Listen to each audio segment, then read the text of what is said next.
Dangerous Assignment, starring Brian Donlevy as Steve Mitchell.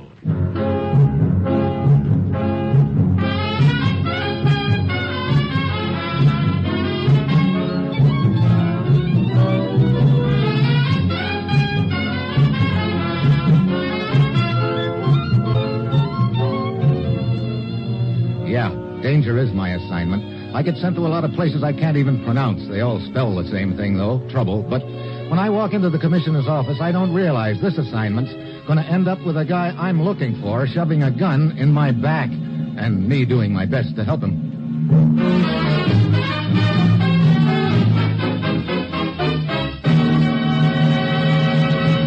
Morning, Commissioner. Ruth said you had an assignment for me. I do, Steve. Well, where do I go this time? I'm not sure. You're not? Let's have that again. You heard me. I'm not sure. Okay. So what do I do when I get there? I don't know. Now, wait a minute. You're not sure where I'm going. You don't know what I'm supposed to do when I get there. Well, okay, if you want to play 20 questions. Is it animal, vegetable, or mineral? Mineral. And I'll save you the other 19 questions by telling you it's a buzz bomb. Buzz bomb? Steve, I'm sure you remember how proficient the Nazis were in the last war with buzz bombs. Yeah. As I remember, they sure remodeled the London skyline with them. That's right. Perhaps you also remember that we had strong indications that the Nazis had a complete set of plans for a new buzz bomb. One which apparently is equal or superior to the guided missiles we're working on right now. Those plans disappeared, and we've had no line on them whatsoever up until last night. What happened last night? For some time, one of our agents in Berlin has been on the trail of a man he was convinced was involved. Last night, in an alley, he finally found the man with a knife in his back. So now we don't have any more line on it than before. Well, I wouldn't say that. You see, the dying man lasted long enough to admit that he and a friend of his had stolen the plans around the time of the fall of Berlin. Did he say who his friend was? A man named Froelich, who brought them to this country right afterward. Their scheme was to sell to the highest bidder, but the dying man hadn't heard from Froelich since he came to the States 5 years ago. 5 years ago? Well, why hasn't Froelich tried to peddle the plans before now, then? We don't know. That's what I want you to find out after you find Froelich. And, Steve, remember that whoever killed Froelich's partner in Berlin knows as much about it as we do. That means from now on there's going to be a race. Every minute counts double. Get on it, Steve. Locate Froelich wherever he is. And above all, bring back the data on that buzz bomb. Yeah? That's it. You've got your assignment. Good luck.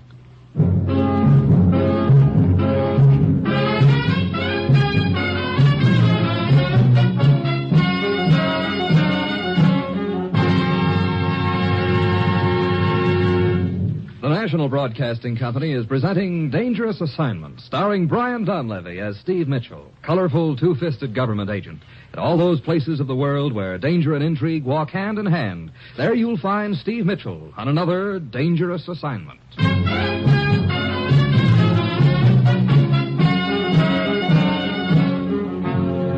Sure, I've got my assignment. Just a simple matter of locating a guy named Froelich who came to this country almost 5 years ago and getting some buzz bomb plans away from him. On the surface, it sounds just dandy, but there are a couple of little things that occur to me real quick. In the first place, Froelich obviously doesn't want to be found. And in the second place, there's already been one murder committed over those plans. That means I've got to try to prevent the second one, namely my own. I head for the immigration office and start checking their files. 5 hours later, I find a record of Froelich docking at New York, May 13th, 1946. I head for New York to follow it up. The local office digs out the file for me, and I find that Froelich listed as his next of kin a cousin named Julius Sachs in the Bronx. I copy down the address and go over.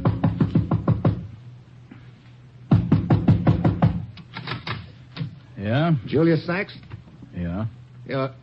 Hey, what happened to you? Your face looks like you'd tangled with a meat grinder. What affair is that of yours? Who are you? Hey, you've better take a look at my credentials. I see. Come in, please.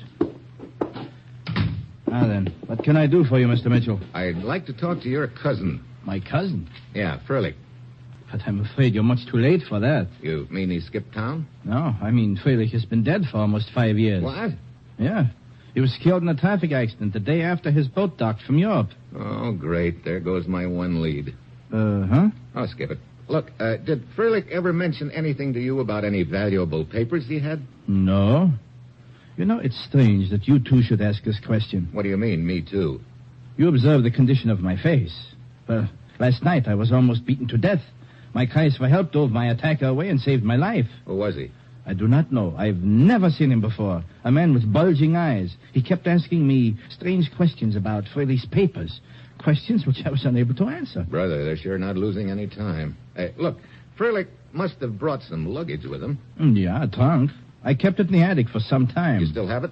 No. Last month I cleaned out the attic. When I came to the trunk, I realized I'd misplaced the key. So I sold the trunk. To whom? To a junk dealer. Oh, fine. Great chance I'll have of finding it now.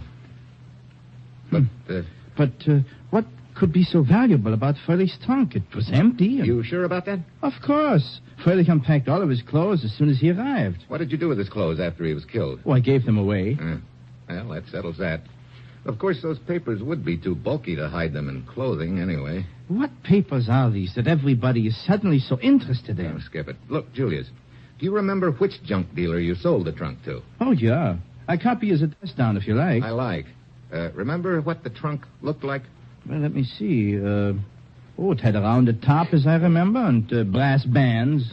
Not much to go on, but I'll give it a whirl. Mr. Mitchell, I still do not understand why this trunk is so important to you. Maybe it isn't, Julius, but I won't know until I find it. But this junk dealer, he's undoubtedly sold the trunk by now. And to find one trunk in a city as large as New York... Yeah, I know, Julius. If I ever bet with odds that heavy against me at the racetrack, I'd be on relief.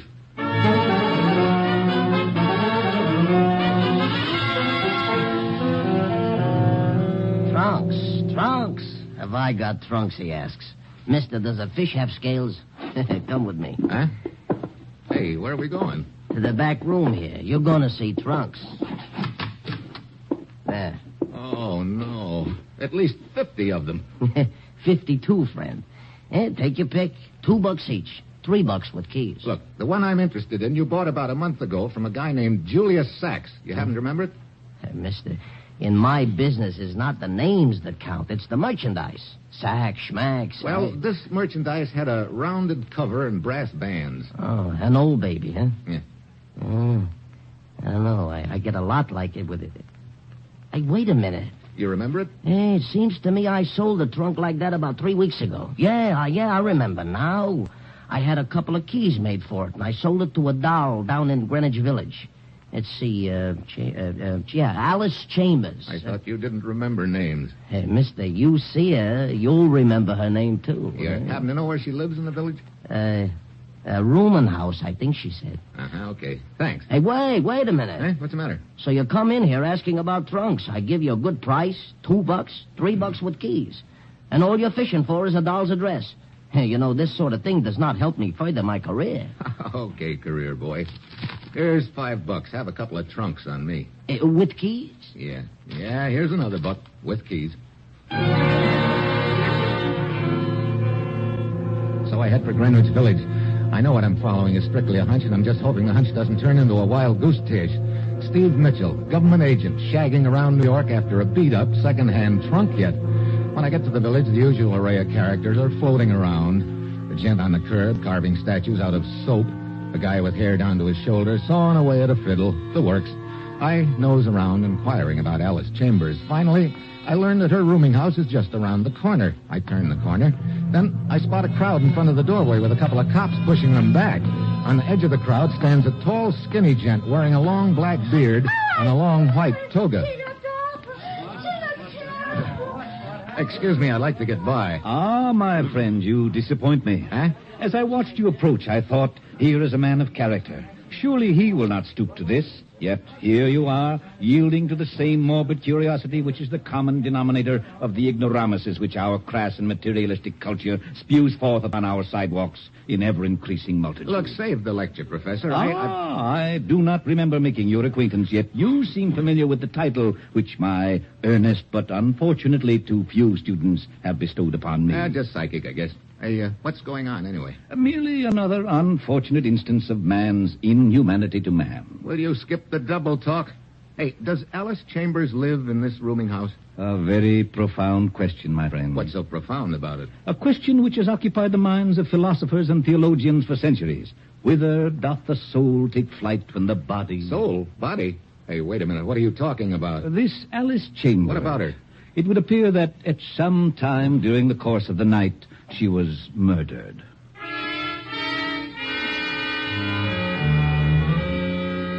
So all of a sudden, the trail's heating up fast.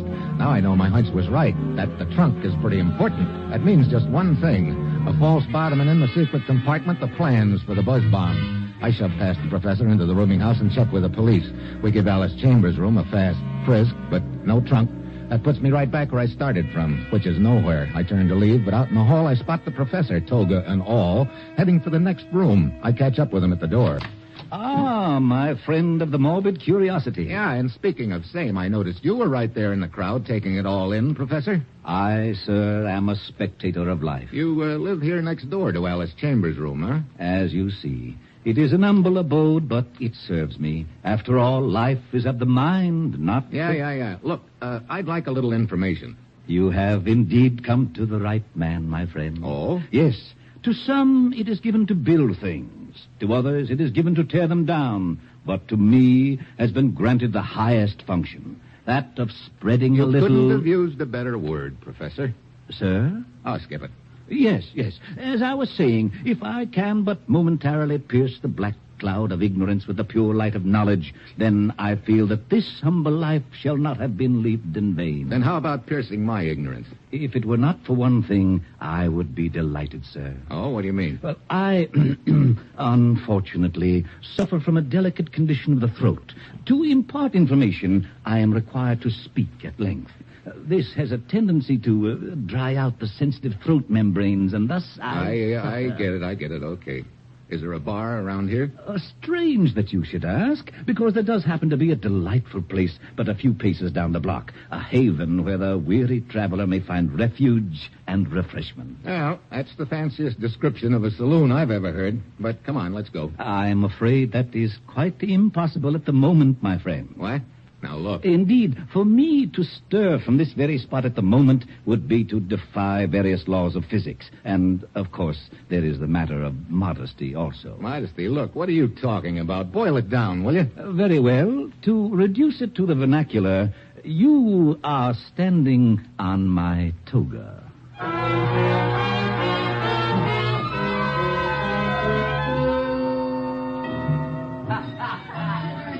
So... this is the quiet haven for the weary traveler, huh? Is it not delightful? Professor, I've got to hand it to you.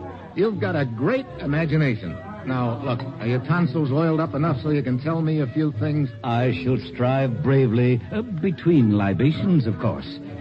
What would you like to know? Did Alice Chambers have a visitor last night? Yes. What time? Shortly after dinner. Did you see him go into a room? In a manner of speaking, yes. You knew him? Quite well. Well, who was it? Myself. What? It was my custom to call on her to exchange a few pleasantries at the close of the day. Oh, great. Now, look, that's not what I mean. Did you see anybody else near her room? No. Well, I guess that's that. Of course, the rather questionable-looking exophthalmic individual who asked me for directions to a room later in the evening might have been somebody who would... Well, wait a minute. Let's have that again. I was taking my usual evening stroll, a short exophthalmic... Oh, reduce it to the vernacular, will you? Very well. His eyes protruded slightly. Oh. Could be the same button-eyed gent who slugged Freilic's cousin Julius Sachs. Freilich?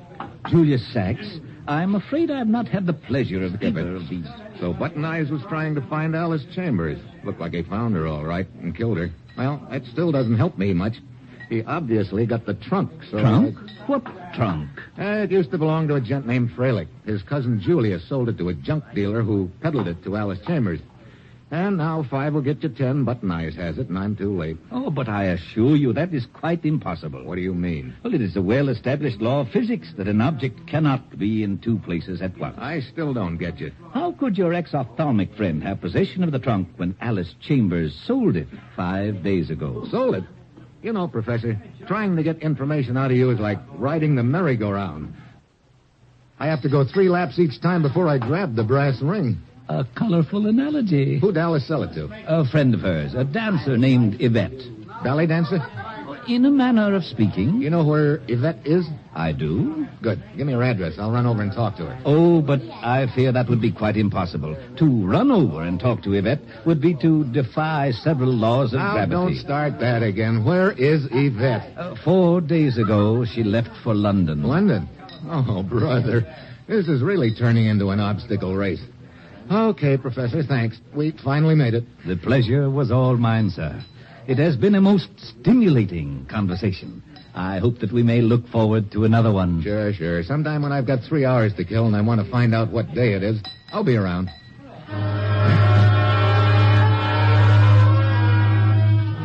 I grab the next plane for London. When I arrive, I check the newspapers and finally find the name of the theater where Yvette is dancing. It's in the seamy section of the city, and when I get inside, I realize why the professor said she was a ballet dancer in a manner of speaking. I slip around backstage while she's doing her dance and find her dressing room, but there's no trunk. So it looks like Button Eyes is still ahead of me. I turn to go out, then I see something hurtling through the air at me. A flat iron. I drop to one knee and it sails past me into the mirror. Hey. Hey, yourself. Ah, hello, Yvette. What is this, Grand Central Station? I'm sorry to barge into your dressing room like this, but... Look, I'm getting a little tired of this routine. What? Twice already today there have been guys snooping around my room. Twice? Yeah. Wait, was one of them a short guy with button eyes? I don't know. I didn't get a decent look at either of them. But if they're friends of yours, you tell them for me that I They're don't not like exactly friends of mine, Yvette. Here, you'd better take a look at my credentials. Oh, so you're a government agent, hmm? But I still don't see why you're snooping around my dressing room. I'm looking for the trunk Alice Chambers sold you back in the States last week. Oh, that. I lent it to Joe Feeney the night before last. Whoever he is. Oh, he's my boyfriend. He's with the Flying Feenies, acrobats. Oh, I see. Oh, where are they acrobating now? Denmark. Oh, brother. This trunk has really got legs. Thanks. But what's with the trunk, anyway? Look, the junk dealer back in New York told me that he'd had 2 keys made for the trunk. Yeah, Alice gave me both of them when she sold me the trunk. You still got them? Sure, one of them. I gave the other one to Joe when I lent him the trunk. Well, I guess my next stop is the Flying Feenies in Denmark. Now, look, these 2 characters that you saw snooping around your dressing room earlier. Yeah? You think they would have any way of knowing that the trunk is in Denmark now? How could they if I don't even know them or know who they are? Well, then it looks like I'm one jump ahead of Button Eyes for a change, but I still don't get who the other snooper could be. Well, I still don't get what's so hot about that trunk. Hold it. What's the matter? Quiet. What stopped me is a slight sound outside the dressing room. I ease over to the door and jerk it open. Then I spot a little guy scrambling away. There's enough light to tell me it's Button Eyes. I take after him. But he pops behind some of the flats backstage, and when I get there, he's gone. I scour the whole backstage area, but there's no sight of him. Finally, I give up, start heading back to Yvette's dressing room, and then suddenly I hear something swishing through the air. I look up. A sandbag is hurtling down at me. I dive to one side, but it hits me a glancing blow on the side of the head. Sends me down for the count.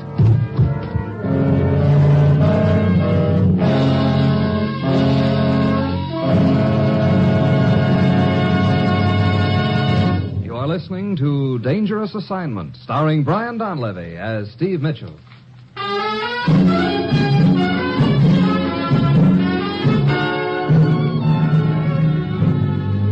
Steve. Oh, Steve. What? Oh, is that? Oh, Steve, you're lucky. You want to bet? Oh, if that sandbag had hit you square. The way my head feels right now, it couldn't have made much difference, believe me. The guy you were chasing got away, hmm? Yeah, he's got a head start on me again. Oh. Incidentally, you mind telling me where you were when that sandbag dropped on me? Oh, in my dressing room. You sure about that? Of course I'm sure. Why? Oh, skip it. Brother, this head of mine will probably be throbbing louder than the engines on that plane. What plane? The one I'm taking to Denmark to talk to the Flying Feenies.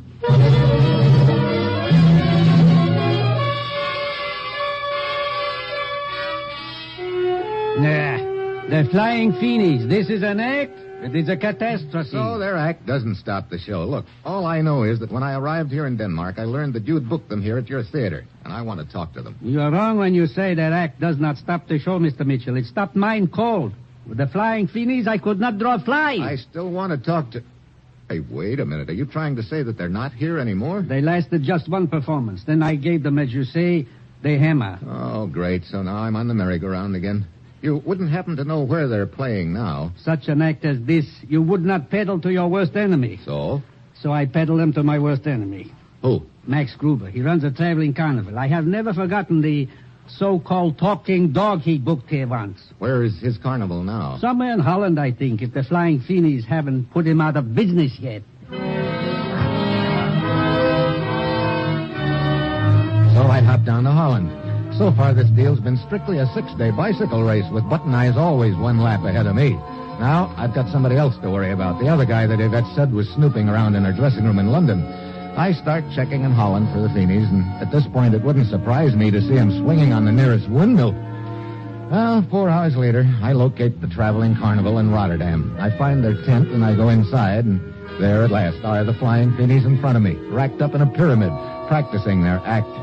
Hi, Quite a pyramid. Which one of you is Joe Feeney? I am. Here on the bottom. Hey, Henry, that's my backbone. So what do you want from me? So get up on my shoulder a little.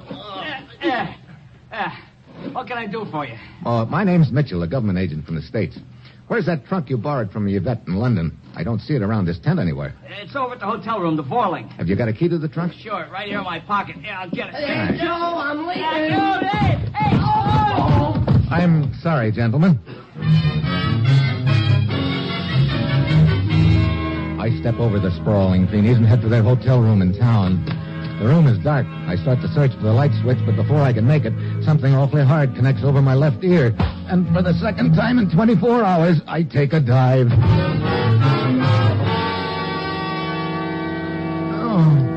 How about this character? He wants to come over the room to look at the trunk, so I let him, and what happened?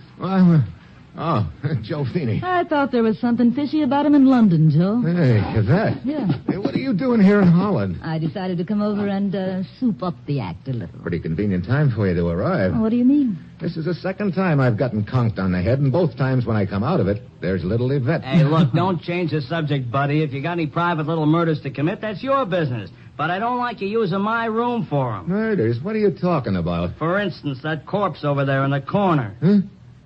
Hey, wait. So, I finally caught up with Button Eyes.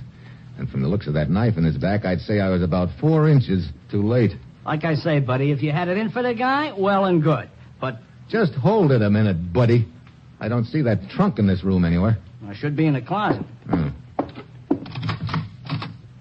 Yeah, here it is, all right. But I'm too late again. The trunk's open and empty, including the false bottom. False bottom? What are you talking about? That surprise you, Yvette? Why shouldn't it? Hey, look, I don't know what this is all about. Joe, did you keep this trunk locked? Why, yeah. Well, what's the matter? If the lock on this trunk had been picked, there'd probably be a few small scratches on the metal around it. So? So there aren't any scratches. That means the trunk was probably opened with a key. What are you getting at? I'll start from the beginning, Yvette. Button Eyes was after the trunk right from the start. He knew what was in that false bottom. But it's beginning to look right now like somebody else has dealt himself or herself into the deal along the way. Look. Somebody who figured that whatever was in the trunk must be pretty valuable. I still don't see what that's got to do with the keys. I'm coming to that, Feeney. This trunk originally belonged to a gent named Freilich. His cousin Julius Sachs lost the key in New York, so he sold the trunk to a junk dealer who had 2 more keys made. Alice Chambers gave you both keys when she sold you the trunk, Yvette. Sure she did, but... Joe here gave me one of the keys a little while ago. But you've still got the other key, and that sort of puts the finger on Now, you. wait a minute. Now, look, buddy. Yvette couldn't have killed this guy. She was with me when we discovered you here on the floor just now. Well, the two of you could be working together. You know, you're talking like you've got a hole in your head. I told you there was a second guy snooping around my dressing room in London. He's probably the one you're after. Yeah, you sure there was a second guy, Yvette? Yeah. Or did you dream up that story for a good cover? Now, look. I heard in London that Joe and his act weren't doing so hot. So I came over here to join him, figuring maybe I could help. As soon as my plane landed, I came right here to the hotel. Then I ran into Joe in the lobby just as he was coming upstairs to the room. So, even if I knew what this is all about, I couldn't have had time to knife that guy and take whatever was in the bottom of that trunk. Okay, Yvette, maybe you're telling me the truth and maybe you're lying. Right now, I'm going to find out which.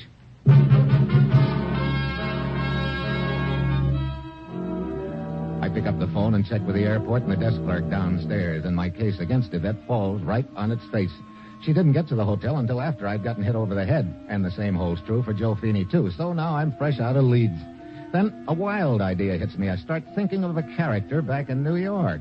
I put through a call to the commissioner back in the States and tell him what I want him to check. A half hour later, he calls me back, and what he says doesn't surprise me. Looks like you had the right hunch, Steve. We found out that he left for Europe right after you did. Looks like he's been on your tail all the way. Yeah, he finally caught up with me and Button Eyes here in the hotel room. You think he's got the buzz bomb plans now, Steve? 5 will get you 10, he has. Any idea where he is? Probably waiting for the next plane out of here. See you later, Commissioner. Joe, you got a car outside? Yeah. Warm it up. I'm going to call the airport to check on some departing planes. Are you going somewhere? No, and I want to make sure that somebody else isn't either.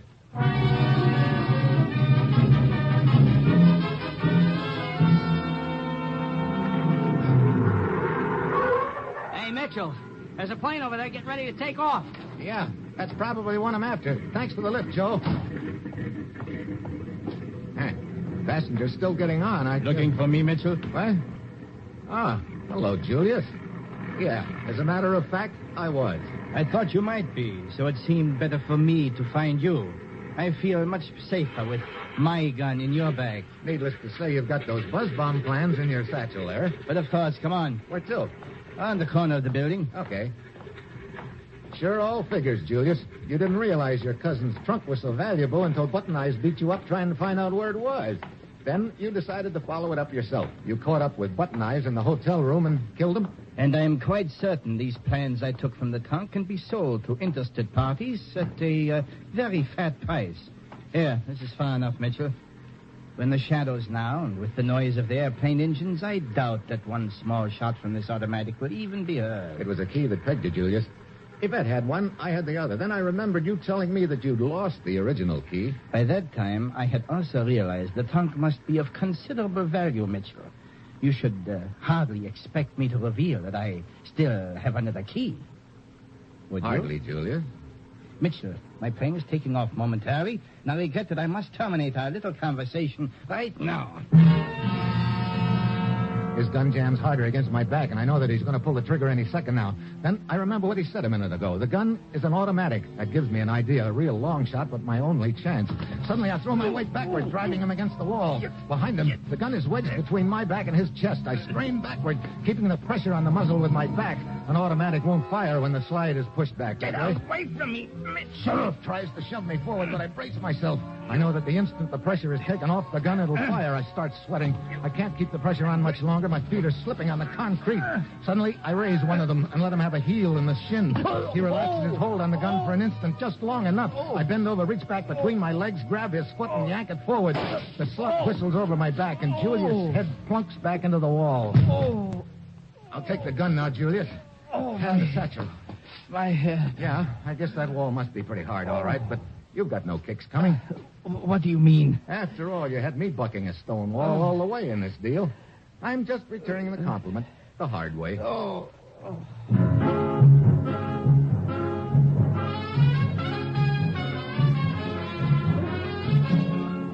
Dangerous Assignment, starring Brian Donlevy as Steve Mitchell, is written by Bob Reif and Adrian Jondo, with music by Robert Armbruster, and is produced and directed by Bill Karn. Be with us again next week at this same time when Brian Donlevy, starring in the role of Steve Mitchell, will embark on another dangerous assignment.